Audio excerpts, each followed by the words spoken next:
Yo, amigos. Welcome to the Don't Stifle Me podcast. My name is Jacob Stiefel. I'm a singer-songwriter from Fort Payne, Alabama. I've been in Nashville in the music world and business since 2009. And earlier this year in 2017, I decided to start recording conversations with people that I've met along the way or could get in a room with me to discuss how they got where they are, things they've learned along the way, and, anything else to entertain you folks listening and maybe even help encourage you to chase whatever it is you're passionate about. As of now, this podcast is solely listener funded. There's no advertisements, no commercials. So this is it. So if you like that, if you're enjoying the podcast episodes, I invite you over to patreon.com/DSM podcast. That's www.patreon.com/DSM podcast. There you can get exclusive access to behind the scenes, pictures, video, audio downloads, and lots more perks and packages for donations per month of as little as $1 a month. And so go check that out if you get a chance. Before we go any further, I do want to send some love and good vibes to my friends and family out in Texas and anyone else who's been affected by Hurricane Harvey in that area. Y'all stay as safe as you can. Try and stay dry. And if you're in good shape and you can afford to help somebody out, you should definitely do that. We all need each other, especially in times like these. So maybe hold off, back to the Patreon thing for the podcast. Maybe hold off on that for a month or two. Go find a charity worthwhile to donate to and donate to them to help these people out that need it out that way. But for now, we'll get to today's episode number 26. Pick it up from piano.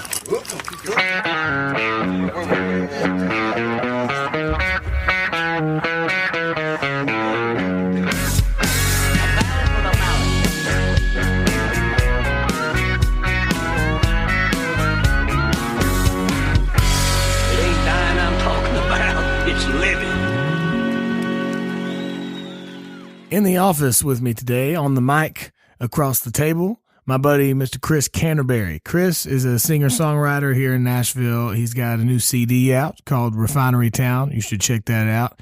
But we talked about it. We talked about writing, making the move from Louisiana out to Nashville and jumping in, and a whole lot more. So here it is, my talk with Chris Canterbury.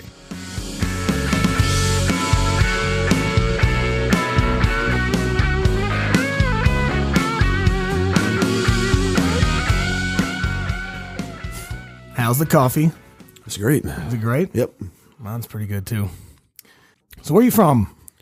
I'm from a little small town in Louisiana called Haynesville. Haynesville. Is that close to Shreveport? It's about it's probably an hour drive, probably 30 minutes as the crow flies. Yeah. Which direction? From like east? It's Haynesville's northeast of Shreveport. Okay. Haynesville's about 5 miles from the Arkansas line. I got you. Man, it gets so. I interviewed a guy actually last week, Jimmy Nutt, record producer down in Muscle Shoals. He's from Shreveport. Interesting. I didn't think about that. But we were talking about Shreveport, and I was like, man, it just gets so muggy over there. And he lives in Muscle Shoals now, and he said, yeah, kind of like it does here in Alabama. I was like, yeah, that's a good point. It's pretty much muggy and hot everywhere during the summer in the South. Yeah, it's just the mugginess lasts a little longer in Louisiana than it does like here in Tennessee. Yeah. Yeah, we have days where it's like really muggy and then days where it's fine. And I feel like, for just the summer in Louisiana, it's just blah. Yeah, the summer, which starts in February and ends in November. So. Yeah.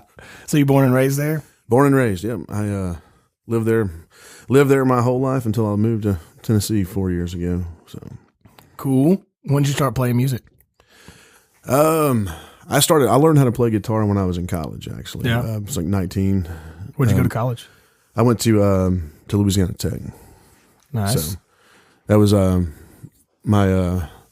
girl I was seeing at the time had a guitar in the corner, and I was like, that'd be cool if I learned how to play that thing. Did you like have a passion and love for music and love music like growing up at that time, or was it just a spur of the moment? Hey, there's a guitar. I listened to weird music, I guess, in a sense, quote. But I never really wrote anything, or like, I wasn't into. I'd go out to live shows and watch bands play and stuff like that. But I never was. What's some of your favorite stuff to listen to? artists or bands or whatever? Man, I don't. It's. I mean, I used to listen to. I was a big Better Than Ezra fan when I was in high school. Yeah, I don't know if I ever listened to them or not. I remember hearing about them, but that was the cool thing. That was a cool thing to listen to in my hometown. Anyway. Yeah. So Okay. that made you different, I guess. It made you. All right. Different's a good thing. Right. Yeah. Did you play sports or anything since you weren't doing music? I played baseball and golf. Baseball and golf. And the funny thing is, man, my high school is the town I'm from is like 1,300 people. It's like we had 2 liquor stores, 2 bars, a Piggly Wiggly, and like 45 high school football state championships. So I mean, it was almost expected to play football, but I didn't Just didn't have that. I just didn't. I wasn't into it, and but I went to college and started learn how to play guitar, and it was. Yeah. Did you play gigs and stuff in college? I didn't actually. I started. I was in a Christian rock band for like probably 3 years, and when I learned how to play guitar, I played with them, and we played a pretty good bit of shows, and then I took a sabbatical, I guess, from playing, sold all my electric gear, and kept my acoustic, and then moved into talking with my hands. So cool. Yeah. So you moved out here 4 years ago. What spurred that move? Like, what were you thinking when you're like, well, screw it, I'm just go to Nashville? Well, about 7 years ago, I started playing. I guess actually about 8 years ago, I started playing regularly in North Louisiana, and pretty much along the I-20 corridor from Monroe to Shreveport. I'd play, in South Louisiana, I'd play some in Baton Rouge and stuff like that, and finally got to the point where it was time to put out a record, and I recorded a record, and I recorded it here in Tennessee, and started coming back regularly just to kind of hang out and meet folks. So if you were out there most of the time, did you know people out here? How did you end up recording here when you were from Louisiana, toured in Louisiana? Like, how did that go about? There's a story behind it, actually. Well, let's hear it. It's so I record. Actually, the first thing I ever recorded, I recorded in Lubbock, Texas, and with at a studio out there, and some buddies of mine that were musicians out there that would come through Louisiana, and I'd play with them. They taught me into coming out there and recording. I recorded an EP, and when I got done with it, I brought it back home, and I went to a Hayes Carll concert. Nice. With a friend of mine, and I got trashed. Like, and I had this record that I was going to give to Hayes Carll for some reason. Yeah. And I ended up giving it to the guy who opened up for him because I was extremely drunk. Yeah. And that guy ended up being a radio host, concert promoter, and producer from North Louisiana. His name was Monty Russell. The guy who opened for him? Yeah. How about that? And so he called me the next day, and he's like, man, he goes, I love this. Yeah. He said, why don't you come, start playing with me some, and on Wednesday nights at Sundown Tavern in Ruston, Louisiana. And I was like, oh, sure. Yeah, it sounds like fun. So I did that. We became friends, and he's like, I'd love to produce a record for you. So he had connections with some people here. Okay. And we came up and recorded, and I put it out, and that's from there. I started coming back regularly, probably once every 2 or 3 months, and hanging out for a week. And when did that one come out? That CD? Like December of 2011, I think is when it was. So it's cool. Where'd you record that one? It was at Studio on the Ridge in Pegram, Tennessee. Okay. Right on. So you were coming back and forth, coming out and writing and just hanging out and starting the networking process and just that whole thing? Yeah, pretty much. I would come, like I said, I'd come every 2 or 3 months. Then that moved from every 2 or 3 months to coming every once a month for a few days, and then I'd come up once a month for a week and hang out and write. And then it was actually Benji Davis. He's a friend of mine, songwriter here in town. He's originally from Louisiana. And me and him and David Bornay wrote one. It's probably 6 years ago, and for like a solid, probably for almost a year, like every week or every 2 weeks, Benji would send me a text and like, hey man, you need to move to Tennessee. Yeah, you need to move to Nashville. And finally, I was like, all right, man, I'm tired of getting these texts. Yeah. All right, let's, What were you? why not? Did you have a day job at this time? Like, what were you doing back in Louisiana when you weren't playing? I did have a day job in a sense. I was I'm a graphic designer by trade. That's what I've done for that in web development, and so I did that during the day. I had a pretty cool opportunity with a company that would let me kind of work when I wanted to. Yeah, just as long as I got the job. Great. As long as I got the job done, I'd work 3 or 4 days a week or 2 days a week and help them out and whatever. And, so I was doing that, and then all of a sudden that moved from me playing full. The last year before I moved here, I was playing pretty much full time, like 4 to 5 nights a week. Yeah, across the South. So it's got to be. I would think it would be tough in a situation like that, and a lot of people find themselves like where you've been playing in your area, your circuit in Louisiana, and some in Texas, and some in Arkansas. Like you've got your places, people that come to see you. You've had your CD, so you're like established there, and then being like, okay, well I'm doing good here, but now I'm going to move to Tennessee, and just it's almost like you got to carry some of that, but it's almost like having to start over.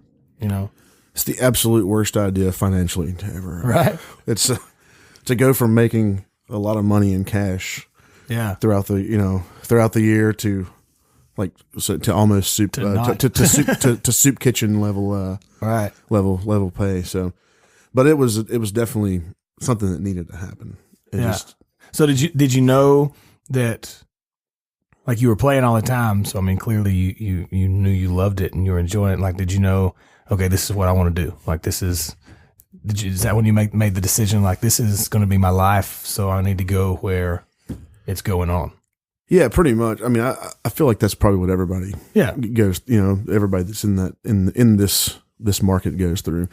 But that's pretty much exactly what it was. I go from I was playing all the time. That was my that was my passion to like. All right, I'm going to do this. I'd already decided that I was going to do this for a living. Yeah. So when you moved here, so you knew Benji and you knew David, and like you had been David Bournet. So good. Anyway, but he's all right. He's an okay guy. He's a decent singer and songwriter, and but so you knew those folks, and from visiting and coming out and hanging out, you had kind of built up a network of people. So when you came, you had already had friends and cohorts and everything. It wasn't like you were having to jump in and not know anybody. Yeah, true. I did have a few people that I knew that were already living here. Yeah. But I think that I met a lot of interesting and super talented people within the first month that I'd moved here. Yeah. Just by hanging out with people that I already knew and like going out. Yeah, because then you're here, and it's not like you're just here for 3 days and you got to do this, or you're just here for 4 or 5 days. Like then you're just here, so it's like every night there's somebody playing somewhere, there's some riders around going on, or there's a event, or there's something, or just some guys hanging out. So then you've got more time to spread that network. Right. So you're in Nashville. Did you have to get a job? Like a day job here when you moved here because of the going from playing all the time over there to here? How did that work? Like, do you still have a day job, or are you just gigging full time, or what? I actually didn't. When I moved here, I came with enough money to pay rent for a year. Oh, yeah. So that was taken care of. Mm-hmm. And I still do. You still do graphic design. I still do graphic design work, and so that I can usually find enough business to, or I have enough business to have enough contacts to be able to pay the bills with that if I have to. But my concern with getting a full-time job when I moved here was, all right, that's going to take my time. Like, that's going to be It's a tricky thing. Yeah. If I get a job working at the Kroger, I'm going to be working at the Kroger and not writing songs. Yeah. Or not doing what I need to be doing or whatever. So I got a friend that when he moved to town, he asked somebody that'd been here for a while. He said, "Do you have any advice for a songwriter or guy moving to town wanting to be in music?" He said, "Yeah, don't get a real job." Yeah, because so many people, it's if you have It's just such a tricky thing because it's very possible and probable if you get a real job, especially if it pays decent or well, that you're going to keep doing that because it's really hard to be like, okay, well, this job's paying me well and regularly, but I'm going to quit it and go, Yeah, exactly. And that was 100% my concern and like my reasoning behind not doing that when I moved here. Yeah. But I mean, like I said, having enough, I'm blessed to be able to do something that I can do from the house at any time of the day in my underwear if I have to. Right. So yeah. that's a good thing. Do you have like a graphic design company name that you work under or something, or do you just Chris Canterbury can do some graphic shit for you if you need it done? I like that though. No, actually, I do have a company name. It's Rancho Deluxe Media. Rancho Deluxe Media. There you go, folks. It's named free plug for you there on the. If you need some graphic design work, you can go check out Rancho. It's named after a horribly important movie in our Jeff Bridges movie. So, oh yeah, I might even know that one. It's yeah, most people don't, but it's pretty that good. It's huh? pretty bad. It's a western from the from the 70s or 80s. So, did you, as far as goals and like I know you've put out a couple albums, a couple of CDs, and so are you going to want to be a long-term artist thing, or I know you write a lot. Are you kind of looking for the also songwriter thing, or just a combination of both, or what are the goals? Man, I think when I first moved to town, I was hungry for a pub deal. Yeah. And I learned Nashville really quick. That's what they call the Nashville No. That's what you hear mostly around here. Yeah. So that after about 7 months of being here, that turned into, okay, I'm done with looking for a pub deal. I don't want that. I want to write my own songs and play my own songs. And in a way, I'm still in that mindset and that idea. But also, I've met a ton of extremely talented people, like yourself included, that kind of do the same thing. Yeah. And it's like if somebody else wants to cut a song that I wrote, then more power to them. I'd love that. But I'm also I'm gonna write songs that I can sing myself. Every song that I write means something to me. Yeah. So let's talk about Refinery Town, the new CD release from Chris Canterbury. Yeah. Tell us about it. What's some of the songs? What does it mean to you? What does this tell us? Just give us the pitch. I've been threatening to put a record out for the last 3 years, 4 years, I guess, since I've been here. Yeah. And I debated on what I wanted to do, and having the money to put one out, it's always a chore. Unfortunately, it's when you're creating art, finances are a big part of it. Unfortunately, right. So I waited and waited and waited, and it got to where it had been 5 years since I'd put something out. Yeah, and it was at the point where I was like, okay, it's time to put this. I got to get a record out, and so I started putting songs together and looking at songs that I'd written over the past 5 years. Hell, even over the past 10 years that I've written some stuff that didn't make the first record or whatever. I started pulling them together, and I realized that I had a pretty cool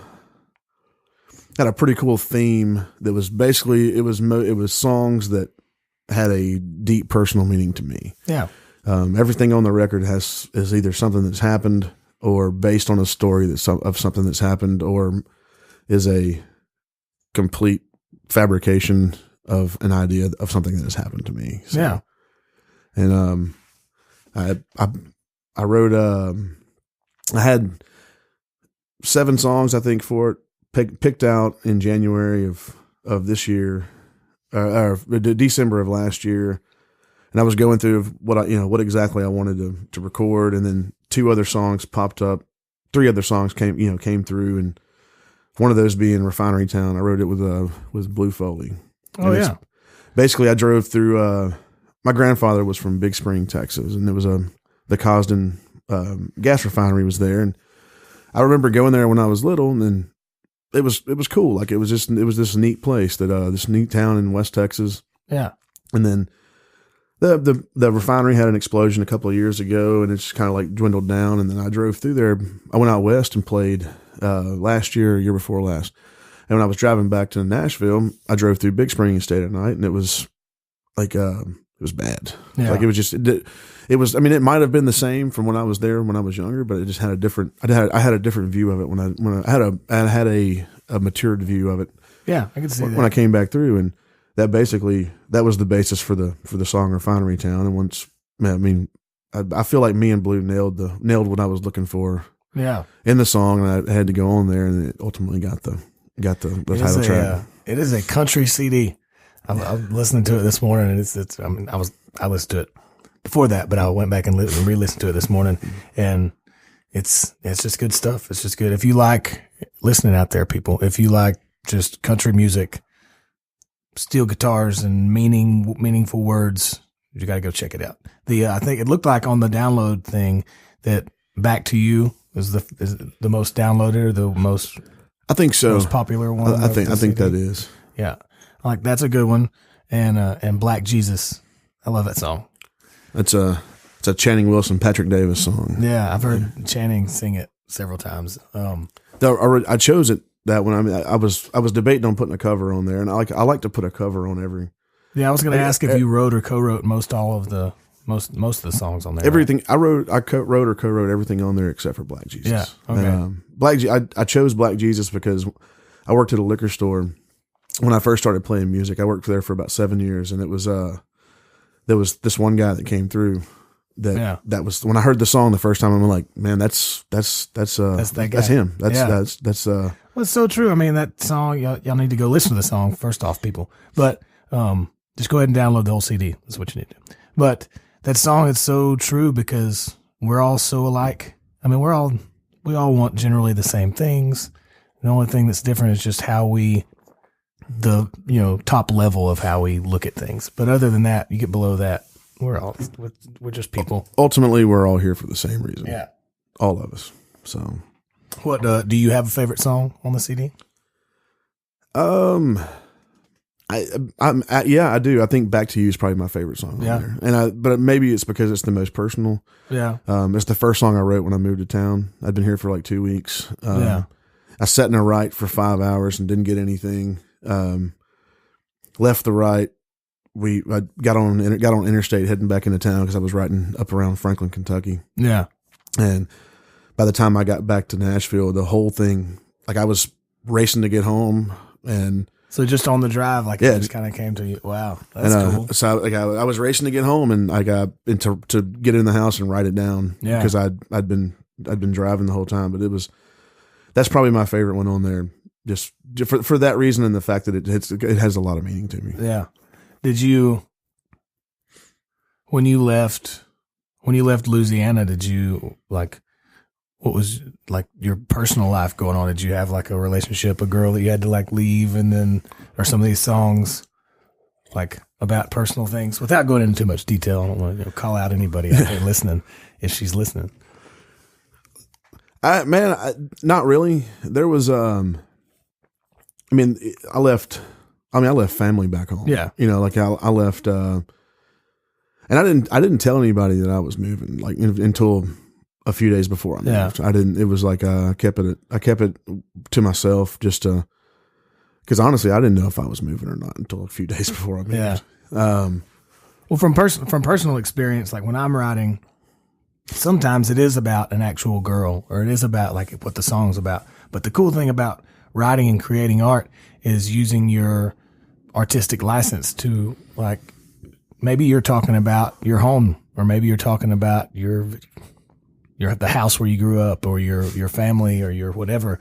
And then, but you write it in a way that people can relate it to whatever they're thinking about. True. Yeah. Now, pretty much everything on the record is, I would, it's taking it at face value. Yeah. Just, like there's a song I wrote with Rob Snyder. It's called Broken Man. It's about a liquor store robbery. And the liquor store I worked at never got robbed, but I was in the dentist office somewhere, and read an article like in USA Today about like during the recession about a dad who robbed a convenience store to buy diapers and food. And I was like, all right, that's a pretty cool idea. And I had the opening line in my head for a while. And when I sat down to write it on Rob, I gave him the opening line. He was like, yeah, let's write that.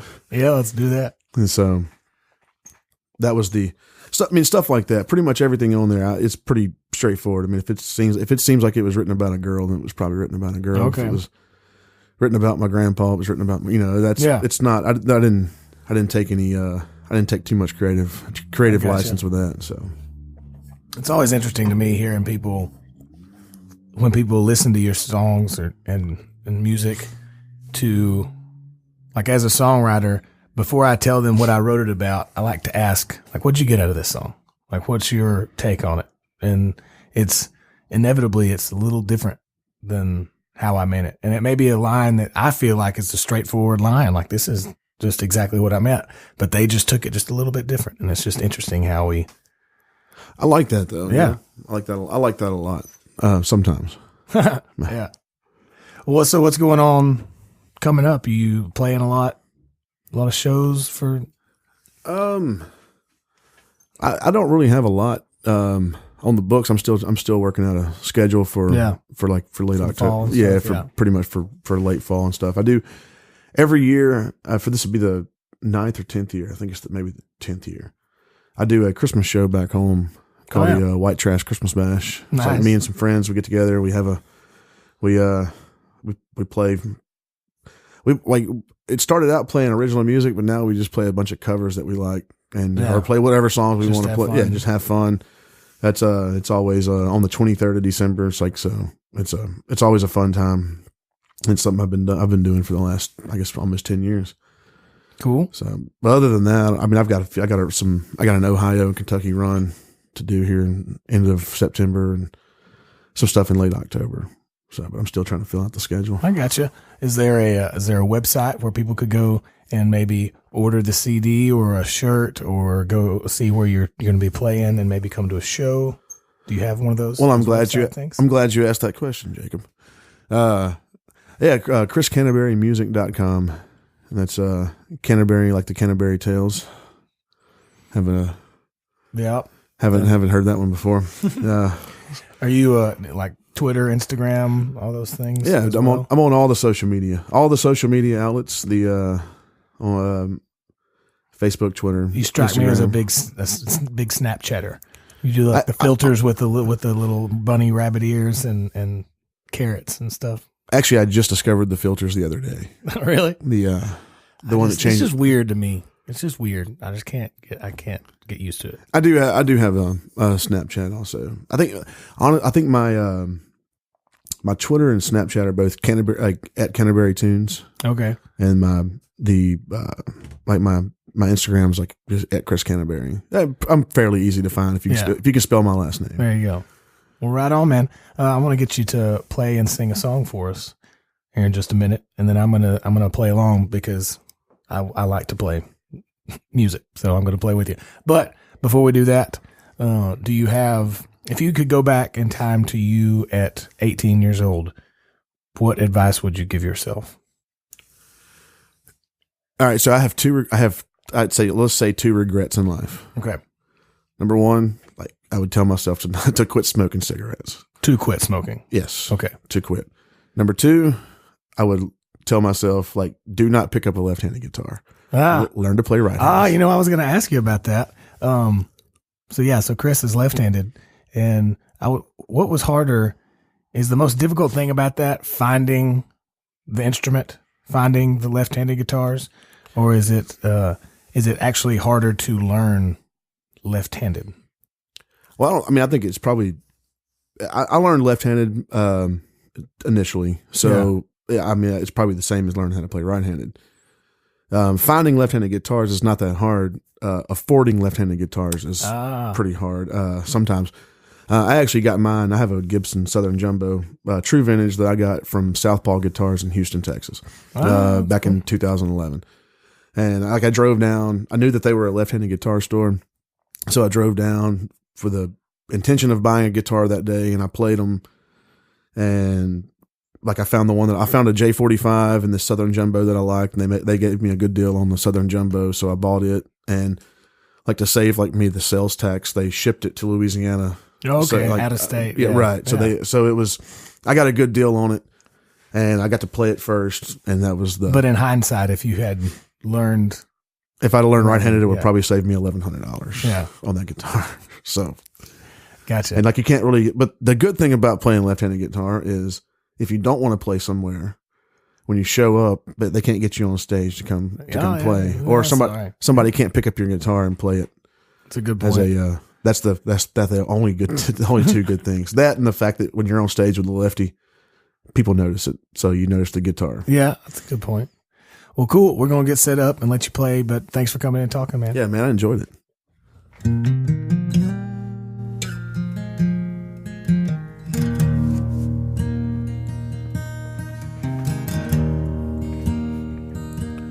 Midnight and lonesome, broken alone, 1,000 miles away from home,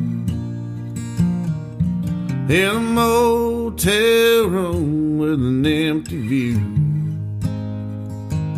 I'm gonna find my way back to you, a man of conviction, a soul on the run. I'm under the weather, I'm under the gun, stuck in the ether, burning up my fuse. I'm gonna find my way back to you. I'll beat this highway black and blue. That's what a heart in the throes longs to do. Just like a needle is gonna find a groove. I'm gonna find my way back to you.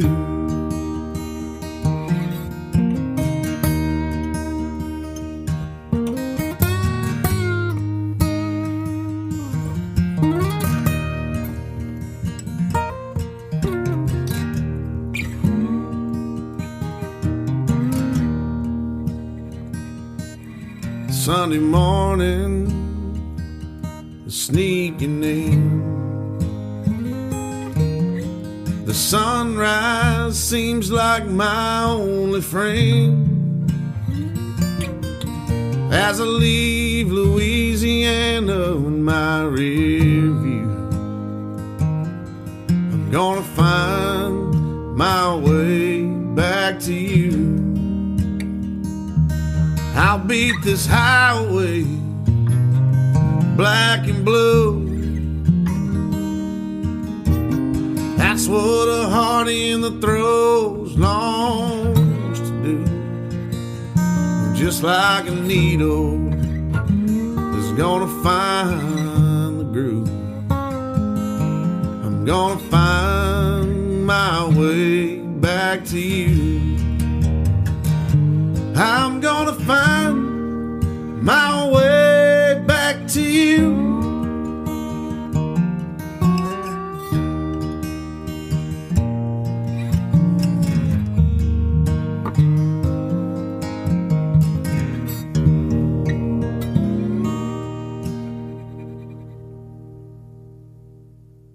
Hey, we made it through. How about that? Nice. Yeah. Go check out Chris's new release, Refinery Town. It's good stuff, man. Good country songs on that thing. Make sure, listen to Black Jesus. It's one of my favorites on there. Thanks to Chris. Thanks, man. Thanks for coming in. More info on Mr. Canterbury and his tour dates, merchandise, music stuff. You can hop over to chriscanterburymusic.com, or you can go to don'tstifleme.com/026 for that info and social media links for him and some more stuff you can check out. Once again, I humbly invite you over to patreon.com/DSM podcast. This podcast is solely listener supported for now. So in return for monthly donations, as little as $1 a month, there's all kinds of different exclusive packages and perks available. You can, from behind the scenes video, pictures, audio downloads, to having your name listed on the website or read aloud during the podcast, like right now. Or you could even come in, if there's a package where you can come in and hang out in the office here while we record a podcast. How about that? And there's more. There's all kinds of more stuff on there. So go over and give that a look. The podcast social medias are all at DSM Podcast. Mine are all at Jacob Stiefel. That's JACOB STIEFEL. And that concludes episode 26. Thank you so much for listening, my friends. Once again, I want to send so much love, thoughts, and prayers to those affected by Tropical Storm Harvey, my Texas people and Louisiana people, and everybody, especially the Houston area, anybody that's affected out there. I love you. I love all of you. Thank you so much for listening, and go out and help make the world a better place. And I'll talk to you soon.